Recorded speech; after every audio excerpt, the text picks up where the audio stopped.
घुसपैठ की कोशिश में हुई हिंसा, सैलरी न मिलने पर पैरामेडिकल स्टाफ का विरोध प्रदर्शन, डॉक्टर्स को लेकर सुप्रीम कोर्ट का बड़ा फैसला, व्यापारियों ने तैयार की चीनी सामान के बहिष्कार की रणनीति, अमेरिका ने भारत चीन पर की टिप्पणी। चीन की घुसपैठ की कोशिश में हुई हिंसा, चीन की भारत में घुसपैठ करने की कोशिश के कारण भड़की थी दोनों देशों के बीच हिंसा। एमएई ने दिया बड़ा बयान, चीनी सेना कर रही थी हमारी सीमा में टेंट गाड़ने की कोशिश। पीएम मोदी ने रक्षा मंत्री राजनाथ सिंह और गृह मंत्री अमित शाह के साथ की आपातकालीन बैठक, 50 सालों में पहली बार हुई ऐसी हिंसक झड़प। चीनी हमले से भड़के अखिलेश यादव, चीन के किए गए घुसपैठ की कोशिश और 20 जवानों के शहीद होने पर यूपी के पूर्व सीएम अखिलेश यादव ने जताया कड़ा विरोध। कहा अब तो सरकार को हर हाल में चीनी आयातों पर रोक लगाना चाहिए, सरकार को जनता की उम्मीदों पर खरा उतरना चाहिए।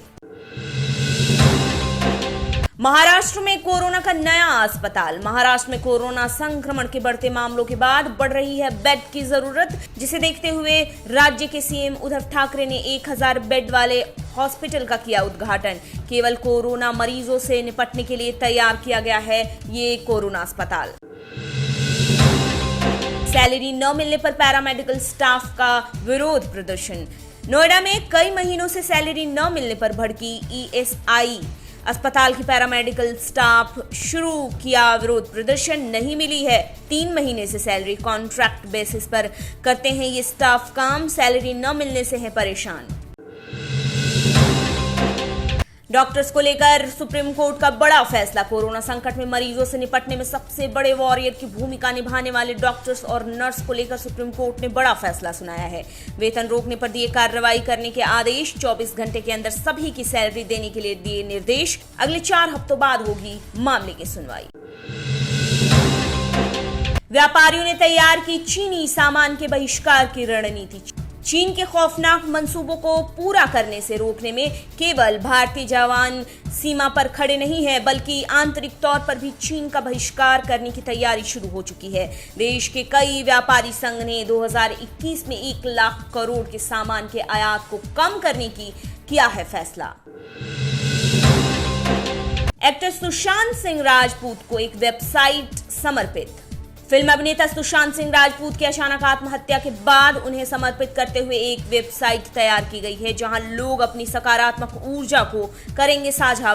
वेबसाइट का नाम selfmusing.com है। उनकी टीम ने लिखा, वो दूर हैं लेकिन वो हमारे साथ जिंदा हैं। अमेरिका की भारत चीन पर की टिप्पणी, भारत चीन के बीच चल रहे तनाव को लेकर अमेरिका की ओर से बड़ा बयान सामने आया है। अमेरिका ने कहा, हम दोनों देशों के हालातों पर बेहद करीबी से नजर रख रहे हैं, उम्मीद करते हैं कि जल्द ही मामला शांत हो। बता दें कि अमेरिका ने पहले ही मामले में हस्तक्षेप करने की मांग की थी। अमेरिका की चाल पूरी तरह से अलग थलग हो चीन, कोरोना वायरस के कारण पूरी तरह से प्रभावित देश अमेरिका हर हाल में चीन को पूरी तरह से दुनिया से अलग थलग करने की कोशिश में लगा है। कोरोना के मामले में चीन की गहरी साजिश होने का लगातार दावा कर रहा है अमेरिका, हालांकि अभी तक कोई सबूत नहीं मिले। हिंसा के बाद चीन की क्या है सफाई, भारतीय सीमा में घुसपैठ करने की कोशिश करती चीनी सेना पर भारतीय जवानों के पलटवार से बौखलाए चीन ने भारत को ही घेरने की कोशिश की। कहा, भारतीय सेना कर रही है चीनी सीमा में घुसने की कोशिश, भारतीय सेना ने जानबूझकर उकसाया था हमले के लिए, जिसके बाद दोनों देशों के बीच गंभीर हिंसा हुई। आप देख रहे हैं नेटरिक न्यूज, साहस सच कहने का।